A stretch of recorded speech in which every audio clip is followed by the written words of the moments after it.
Right, welcome folks. Mil-Spec Ops Monkey here. This is going to be your Monkey Minute, or sorry, I don't know why I do that every time. It's going to be your sit rep for Wednesday, October 20th, 2021.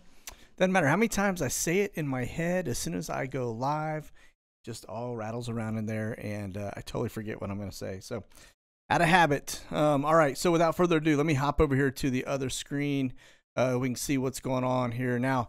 I'm kicking us off today with SkyGlass. I'm trying to use this app a little bit more because I think it's going to be kind of the wave of the future. This thing is just absolutely amazing. I spent a couple hours on it earlier today learning how to use it, and I'm still learning, and it's going to be work in progress. But I will use it to the extent I can right now, and then we'll break over to the old school stuff and take it from there. But we are kicking off, I think right now we're sitting at about 202 military aircraft up. Now, I will tell you also some interesting things on this one. One, to begin, is that these pink aircraft are aircraft that do not wish to be tracked. They're what they call masked.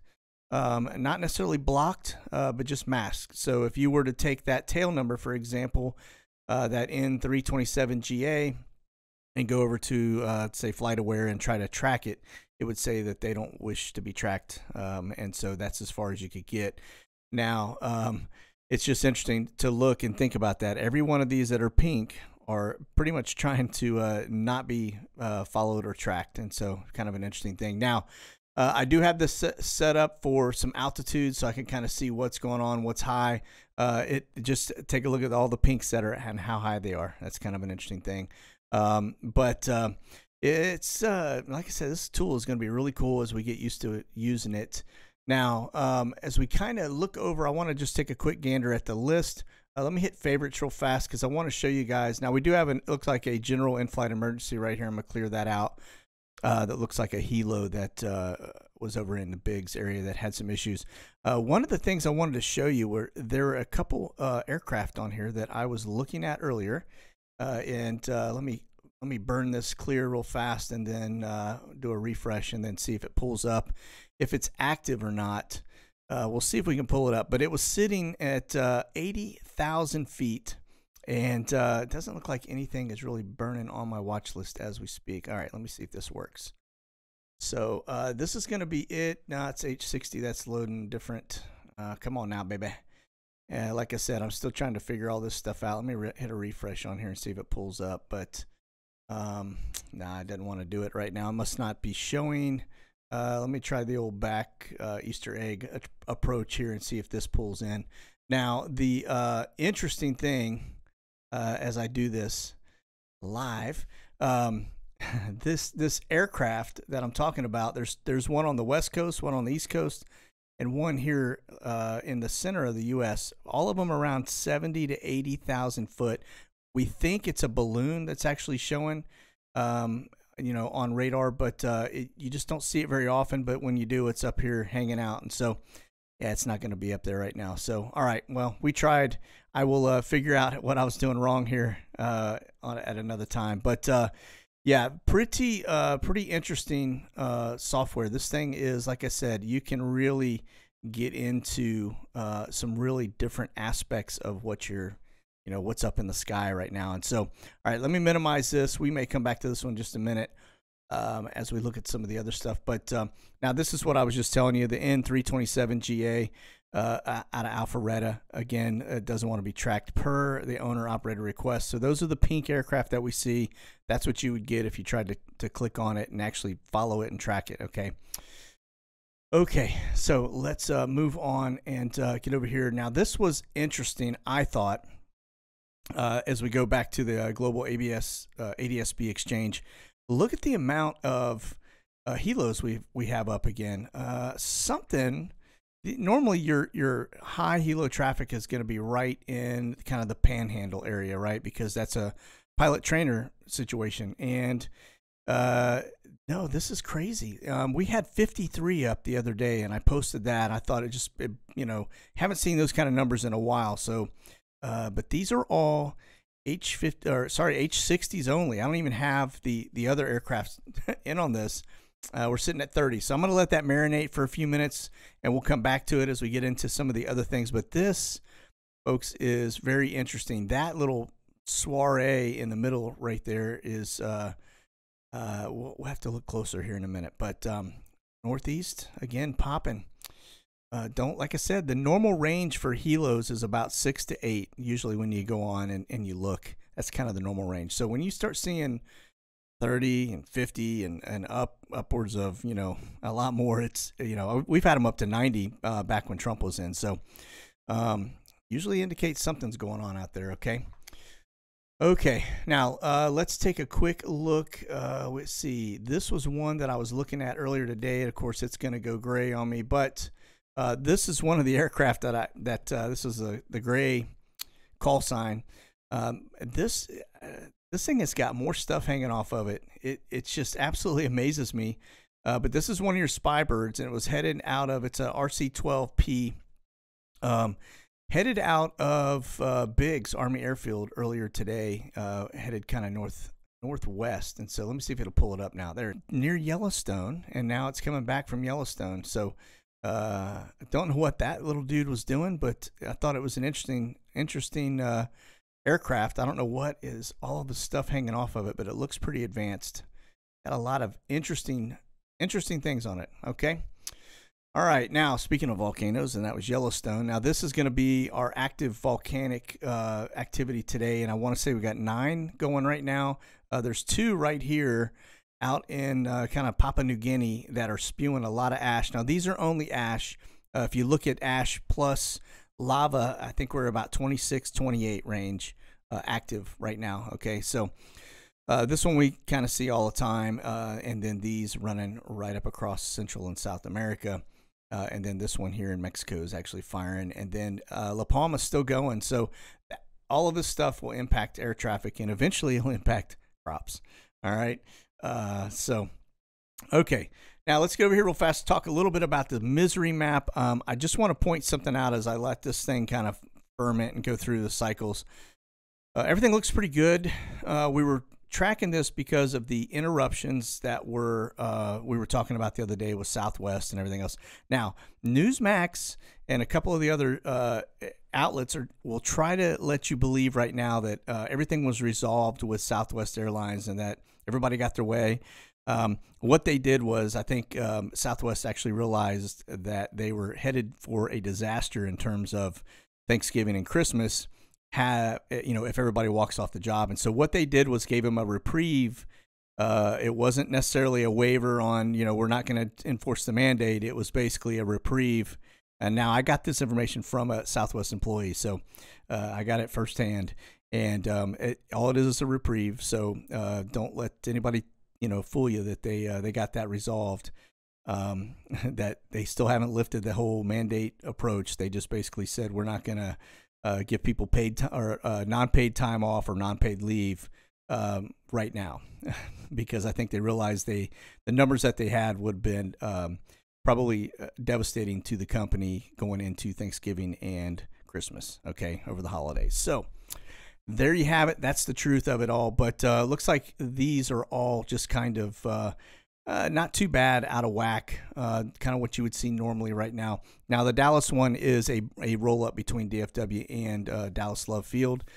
Dallas Love Field will have some delays because of the fact that they are down to 1 runway right now. Okay, so there is that. All right, now let's get over here to Flashbang and his schedule. Now we're going to look at the TFRs. And you'll see that he is headed up there to Scranton, Pennsylvania. I guess he's old Dunder Mifflin, headed up to see old Prison Mike. And looks like he comes back about 8 p.m. And so our TFRs will actually show that. But if you want to talk a little bit about dumpster fires, take a look at this, man. Talking Mr. October here. He is in a death spiral in terms of his approval rating. And that thing is just continuing to tank. And so I would imagine that it ain't going to get better, especially with what's coming supply chain wise. So let's go, Brandon. All right. Now over here to Fox as we start to kind of transition. Oh, wait, actually getting ahead of myself here. Let's look at the TFRs just to show you where they are located. So this one is Scranton, Pennsylvania, and looks like that is for today. And then this one here is actually another VIP. and that's for Baltimore. So I don't know who's going there. Not totally sure just yet. That could be another day out. And then, of course, we got these. Look like those are VIPs as well up there in New York. White Plains, New York, actually. And then this one here, let's see, I think that's VIP as well. And that's also going to be White Plains coverage. So that's your main VIP TFRs. That means he and Flashbang and Bob Marley are on the move. And we do have this one in like right on the border of South Carolina, North Carolina. It's an air show. Looks like Monroe. And then that's another air show right there. I'm pretty confident. Let me just double check it though. Yeah, air show and another air show. A lot of air shows actually. This one here west of Dallas, it's up at Alliance, Fort Worth. That's going to be an air show this coming weekend. And so there you have it for the most part. As you can see, a lot of our fires have dissipated or disappeared.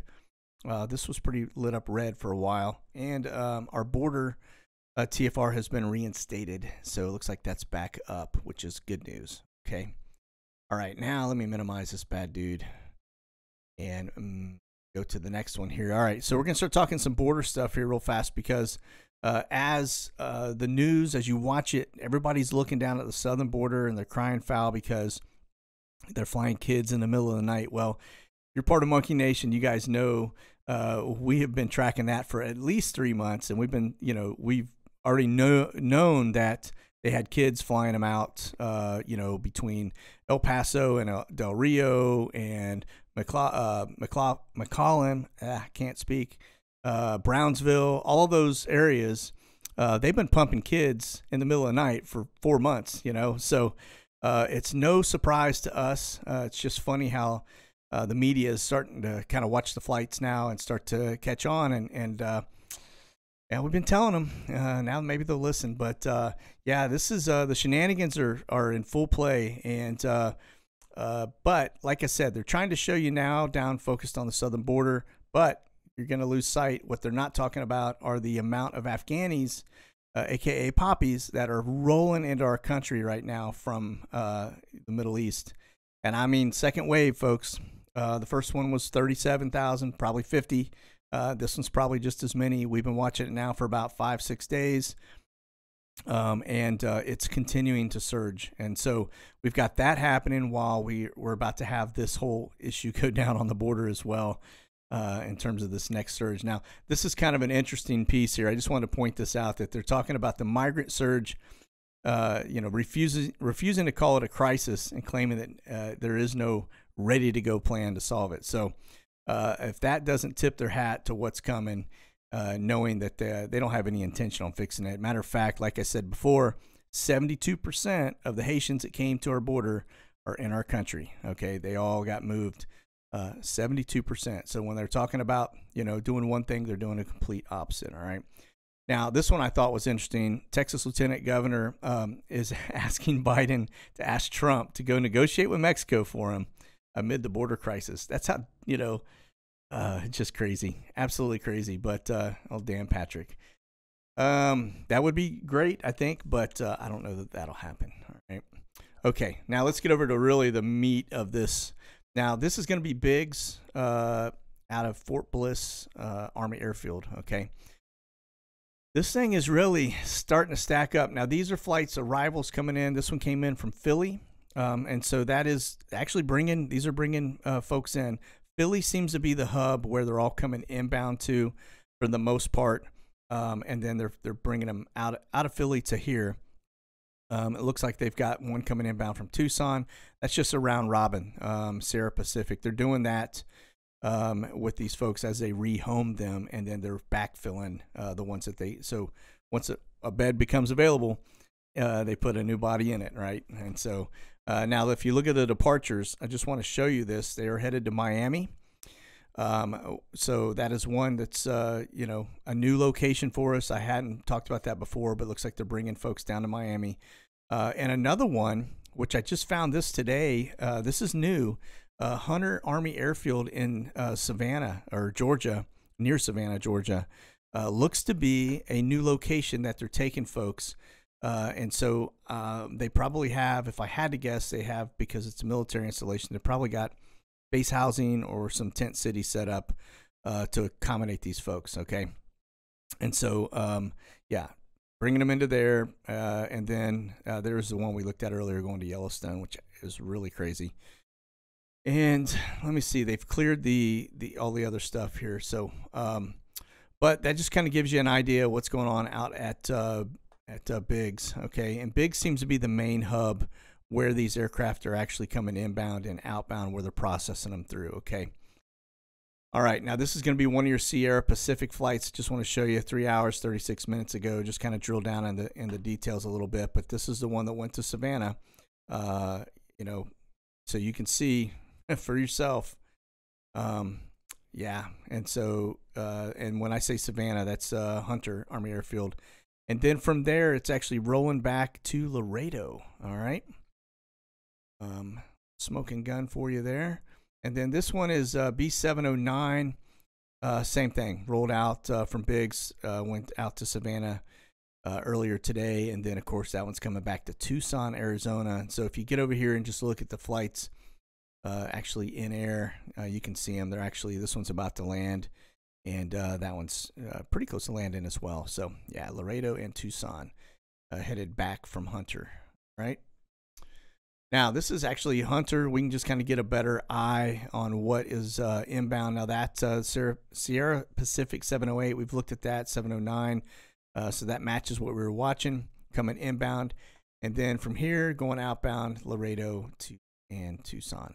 And we'll continue to watch this, but it looks like that is kind of where they're starting to relocate some folks. And so it's amazing. If you look at the amount of camps and tents that are all over our country right now, tents, the amount of camps or quarantine camps, or whether it's immigration quarantine or whatever it may be, we're sitting at about 34 of them across the United States, where they've been pumping these people into all these tent cities, so to speak. Okay.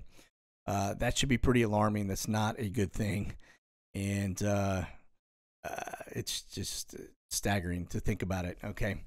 All right. Now, here's C202. And the reason I'm pointing this out is because this dude's rolling out of D.C. or the Brown Zone down to Savannah. What are the odds? Right. And so this guy's headed down there.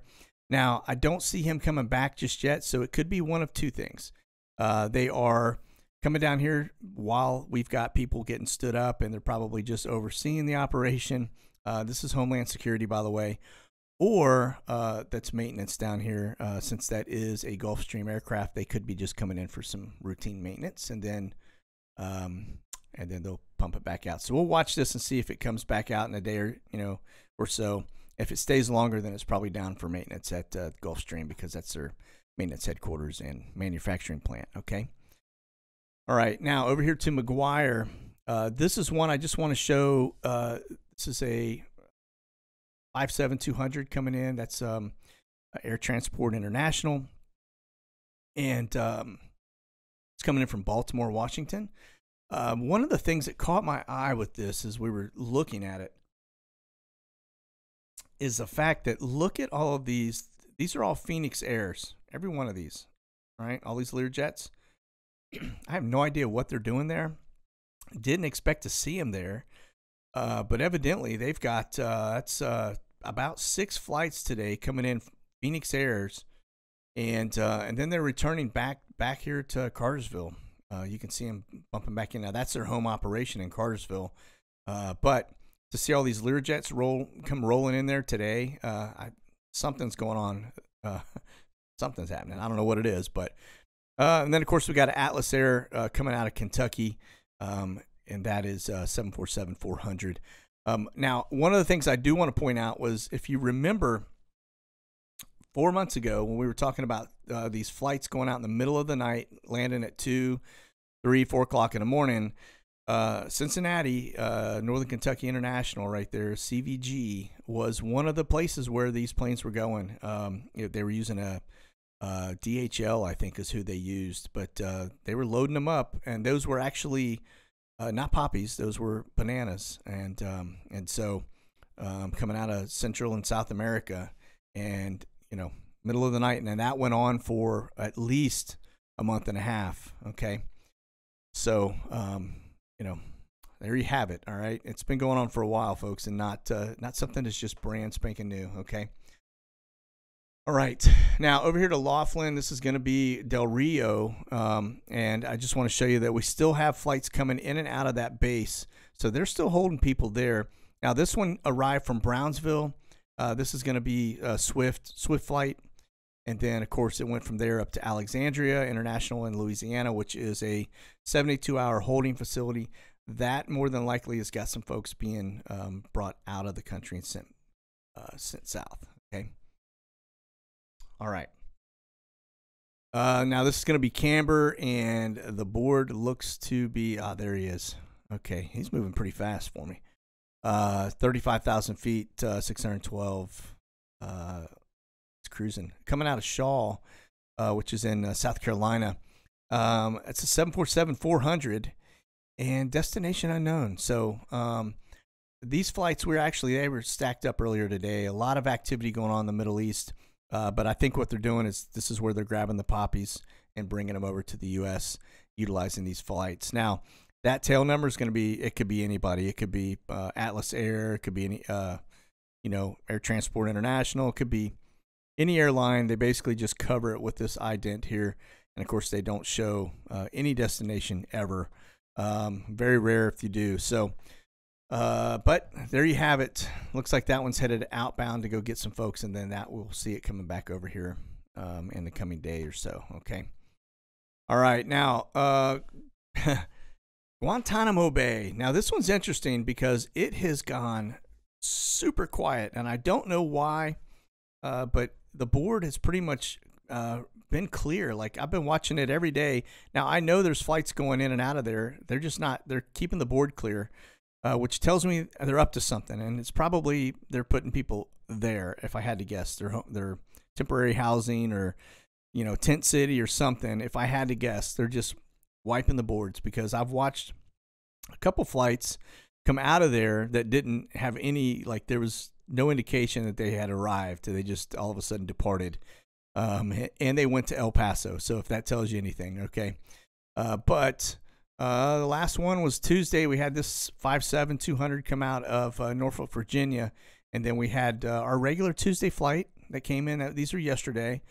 And then, on Monday, we had that medical flight that rolled in out of Gwinnett County and then went back to Jacksonville Naval Air Station. Okay.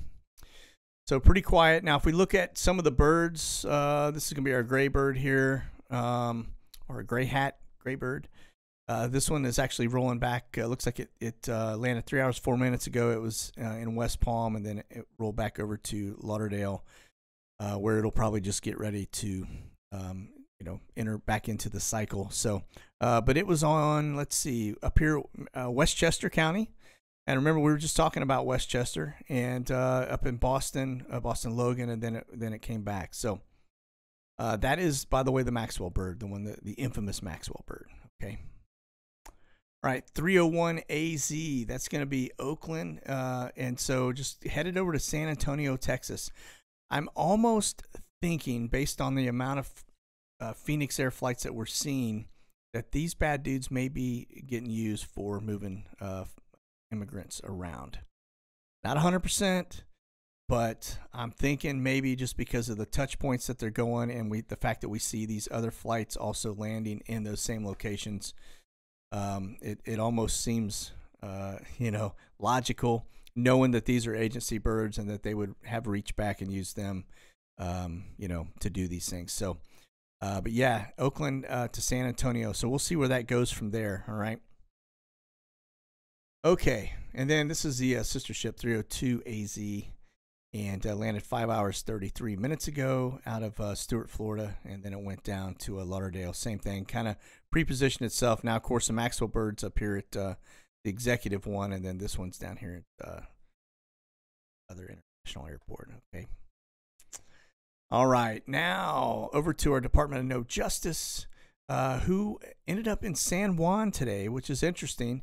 They rolled out of the Brown Zone, went to Charleston. Don't know what they did, maybe dropped some folks off, and then headed down to San Juan, Puerto Rico. dropped a team, and it looks like they are headed back. So we'll probably see that team get picked up later this week. But they're currently en route now, headed back. Looks like it's headed to Florida. So there is that. And then one other thing I wanted to cover is this one now. You may have heard the news the other day. They were talking about these B-1s that showed up in Germany. And now all of a sudden, it looks like they were just gassing up and ready to go. Headed over to the Ukraine, which is really interesting that we would position B-1s into Ukraine. But looks like they were intercepted by a couple Su-30 Russian fighters, and while they were gassing up. And so anyway, that's in the news today. Thought that was interesting, that just the fact that we are putting, these aircraft there in the Ukraine right now. So, okay. Now back over here, let me get us to the exchange again. One of the things I did learn today about this exchange, other than it just being a total white screen, we're sitting at 32. So this is pretty interesting. That's a lot of H60s. I just dropped down. Let's see if it comes back. Let me hit P just to see. There we go. That is a lot. I mean, look at the amount up here.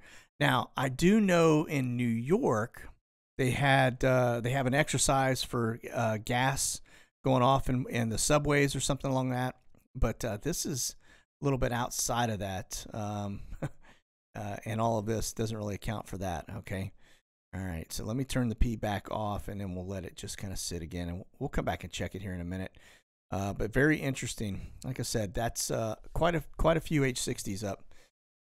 But one of the things I learned today, as I started chasing shiny objects, was that the way this ADS-B exchange works is that it's all crowdsourced. Okay, I didn't know that, which makes it very interesting. The reason why we can track military aircraft on here is because people volunteer, and they have these transponders or whatever it is in their houses that allow them to track these aircraft.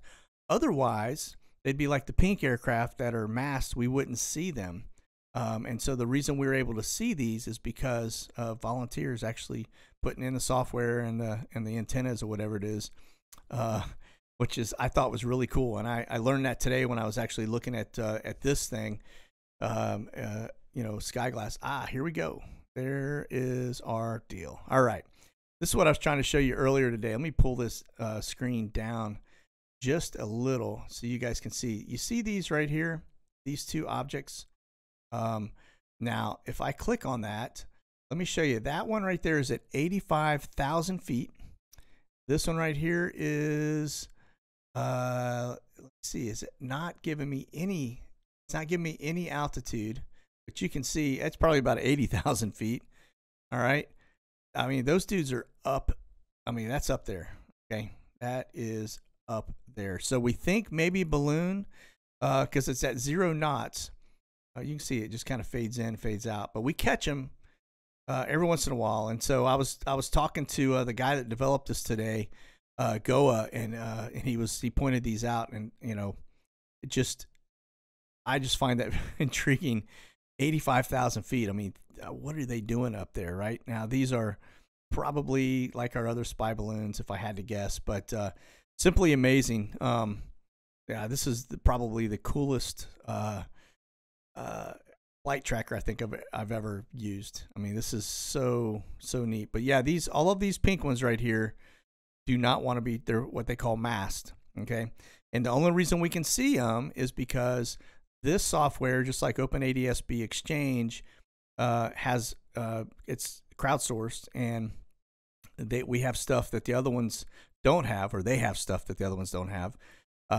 So if you go over to something like FlightAware or to any of the other trackers, they have to adhere to the FAA standards, and therefore they can't show you everything, and they hide and filter a lot of the flights that are up, where these do not. And so you get to see a lot more stuff on these trackers than you do on anything else. So, but yeah, pretty cool. And as I get to learn how to use this a little better, we'll back it out, and we'll start looking at other places around the world with this. I know it pulls up Germany and or Europe and Middle East and a bunch of other spots as well. So this is just pretty much tied into, I got it locked into Kansas, which is kind of in the middle of the U.S. and gives me a range of about 3,000 miles on both sides. So it's pretty cool. All right. Let me see. Let me back up. Let's see if our stuff has changed any over here on the trackers for the HELOS screen. I just kind of get into this for just 1 second. See if we've got any kind of indicator. Now, when you see that little loop right there, that's them running routes around an airport usually, right? But then this stuff up here, so much. So what they got going on. Very cool. Yeah, a lot of activity going on. A lot of HELOS stuff, and that's been consistent now for a couple of days. So watch the news. We'll see if anything pops in, if this is tied to human trafficking or something along those lines. But all right. Well, folks, listen, that's going to do it for today's Sit Rep, not Monkey Minute. And I'll be back on Friday with the next one. For those folks over on Patreon, just hang tight. We'll finish this one out, and then I'll be over there with the Q&As with you guys. You guys be safe out there. God bless. Monkey out.